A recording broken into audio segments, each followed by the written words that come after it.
Have you ever found yourself wide awake at 3:17 a.m., staring at the ceiling, feeling alone, restless, and a little anxious? If you're a woman over 61, this isn't just another sleepless night. It's your body whispering, sometimes screaming, that something deeper is happening. This moment matters. It's not just about sleep. It's about senior health, emotional well-being, and the elderly wisdom we've all earned over decades of life. If you ignore these 3-5 a.m. wake-ups, you might be missing signs about your physical health, unresolved feelings, or your nervous system crying out for balance. For many senior women, this time between 3 and 5 a.m. is when the noise of the world fades, and the real reflections begin. It's your own body saying, hey, we need to talk.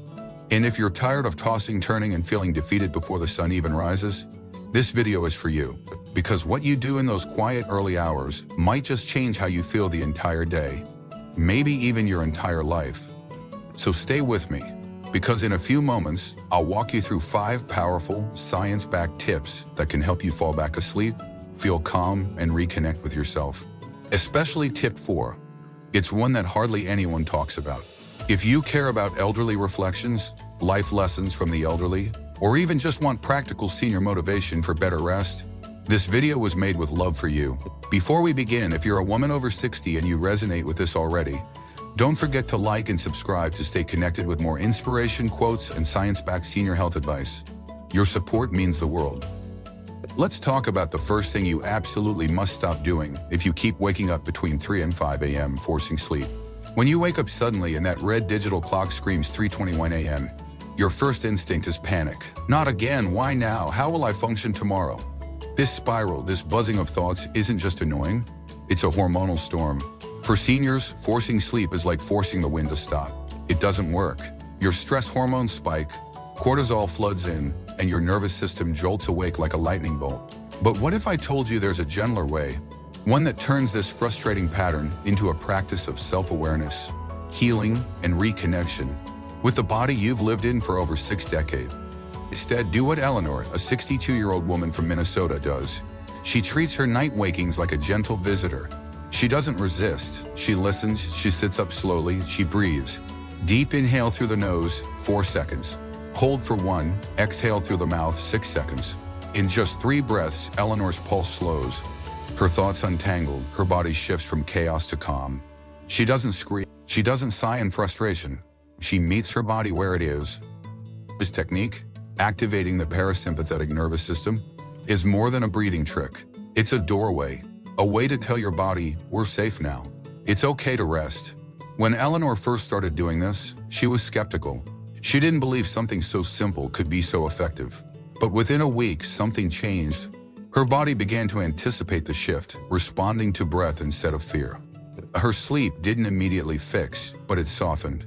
The tension stopped building, and slowly, those early morning wake-ups lost their grip.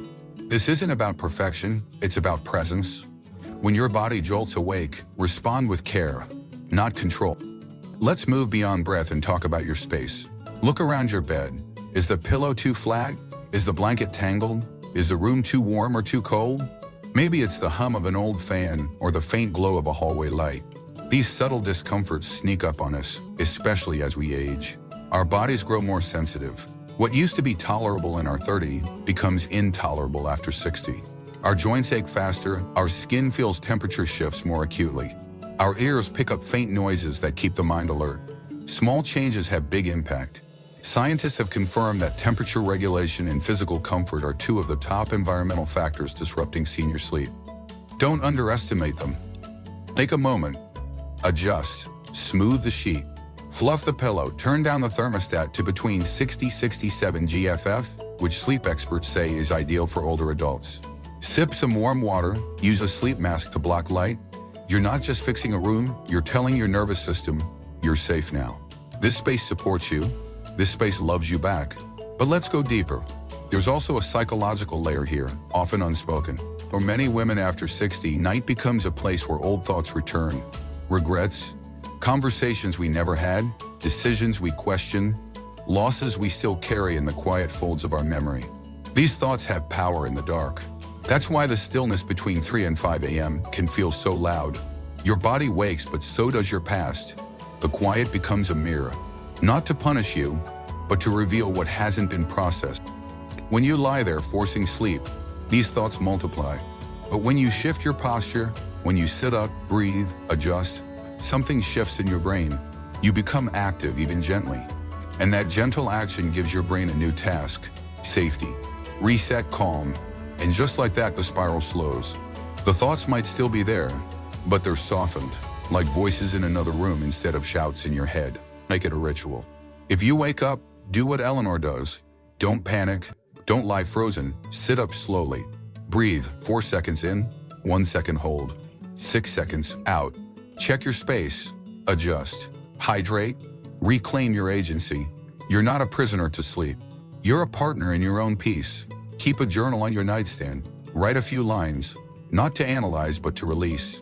Write, "This moment is quiet. I'm still learning, still healing." Let it be your nighttime mantra. And if this becomes a pattern, don't fear it. Embrace it. Let these moments be your time to reconnect. Elderly wisdom isn't just about advice. It's about practices that bring us back to ourselves. This quiet hour could be one of the most important parts of your day. As you do this, your body begins to trust you again. It learns that wakefulness is not a punishment. It's an invitation to breathe, to stretch, to listen. Even science is catching up to this ancient truth.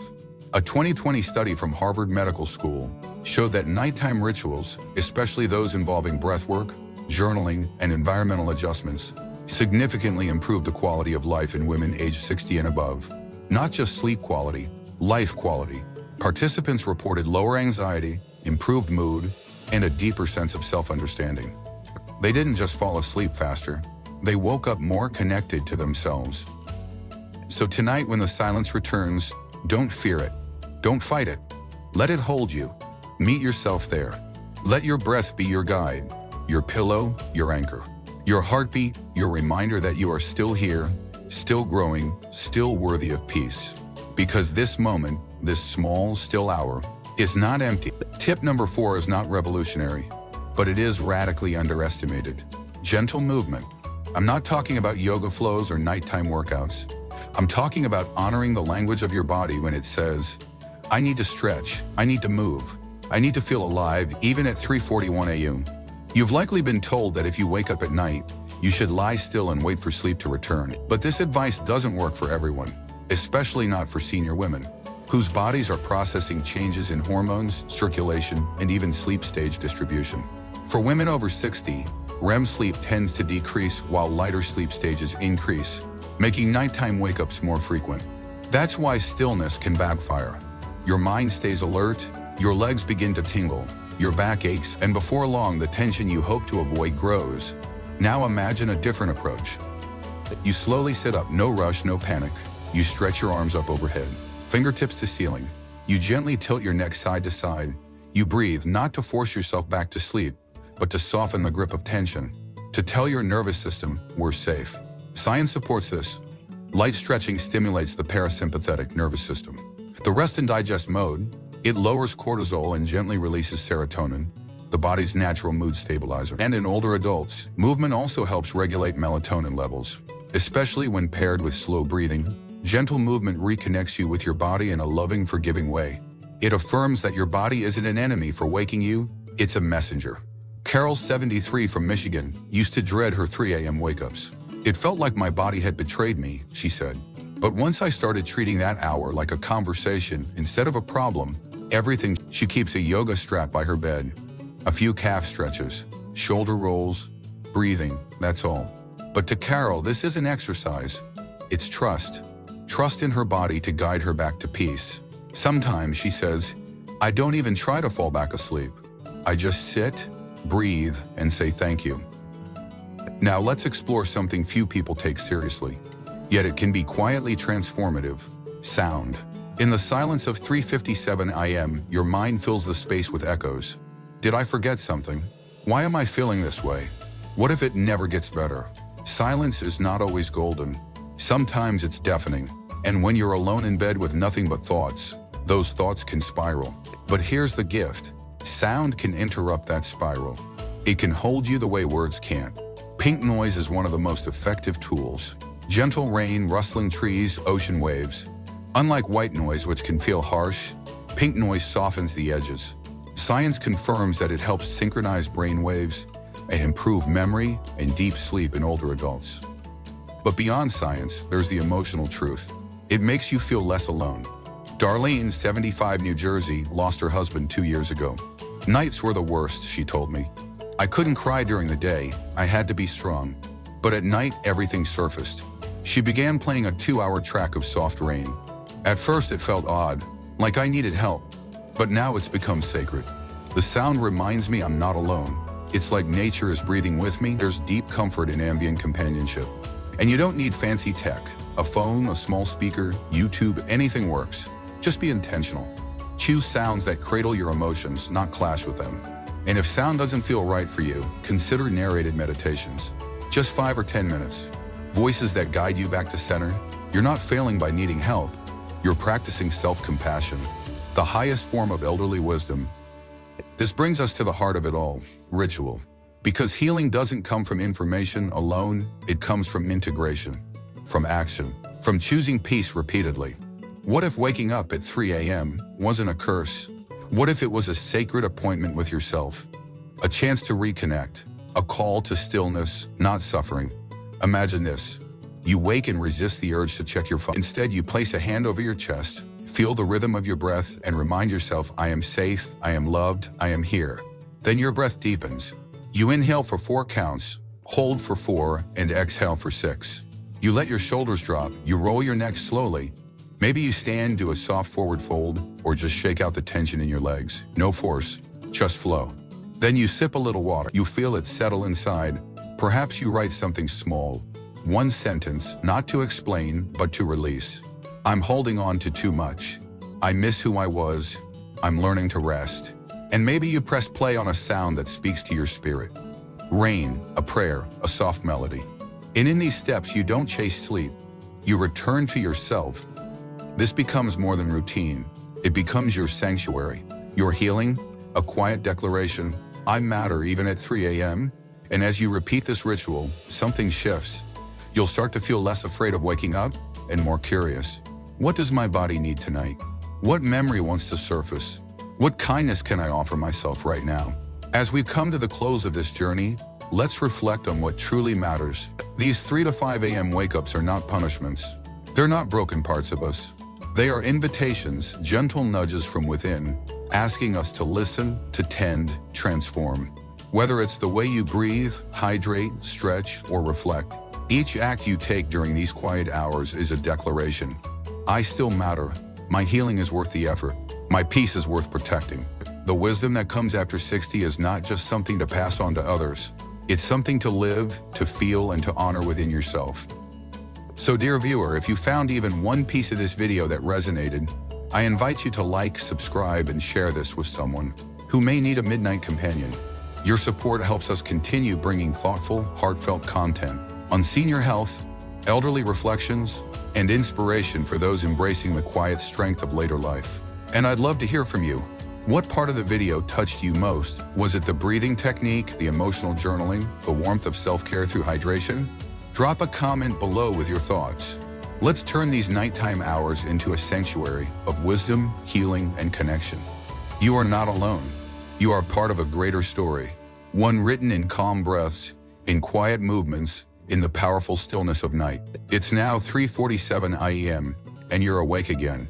You shift under the covers, noticing that same dry feeling in your mouth, that odd twitch in your calves, or perhaps an unsettling warmth that lingers despite the cool air around you. You're not alone. For thousands of women after 60, these midnight awakenings aren't just about restlessness. They're about the body sending subtle cries for care, and often that cry comes in the form of thirst, not just for water, but for restoration, for balance, for presence. Hydration is often treated like an afterthought. Drink water, they say, but it's not just about consumption. It's about timing, intention, and awareness. Especially for seniors, hydration isn't a box to check, it's a practice. And in the stillness of those early hours, how you hydrate can make all the difference. Cold water, gulped down in panic, often does more harm than good. It shocks the system, jolts the nerves, and activates the very response we're trying to soothe. Your body is already awake and tense. What it needs is comfort. Take the approach of Grace, a 68-year-old retired nurse from Oregon.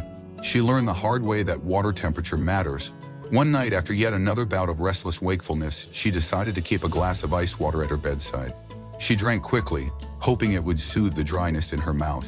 Instead, her heart rate jumped, and she lay there wide-eyed, unable to settle.